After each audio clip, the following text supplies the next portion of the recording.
السلام علیکم ورحمۃ اللہ وبرکاتہ۔ مفتی صاحب کی حال ہے جی؟ ٹھیک ہو؟ خیریت ہے جی؟ اچھا حضور، ایک بکرا کھسی کرایا سی انہوں نے، جدو کھسی کرایا نا تے او ایک ناڑ دی زیادہ نپی گئی تے دوسری ناڑ جڑی گھٹ نپی گئی۔ او دا خسیہ جڑا ایک ہے تے ایک ہے ہی کوئی نہیں، آیا کہ وہ قربانی لگ جائے گا؟ اس دے بارے دے وچ رہنمائی فرما دیا جی۔ جی وعلیکم السلام ورحمۃ اللہ وبرکاتہ۔ قبلہ شاہ صاحب، آپ کی طرف سے سوال ہے کہ ایک جانور کو قربانی کے لیے خصی کرایا گیا لیکن اب اس کا ایک خصیہ نہیں ہے، تو کیا قربانی کے لیے یہ جائز ہوگا؟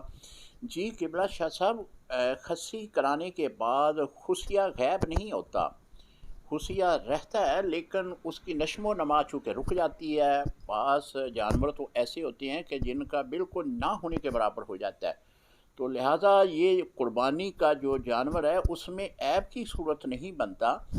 اگر آپ کا کوئی بھی جانور اس طرح یعنی خصی کے دوران اس کا ایک خصیہ بالکل چھوٹا ہو جائے یا پھر وہ اپنی جگہ سے ہٹ جائے تو قربانی کے لیے وہ جانور جائز ہوگا۔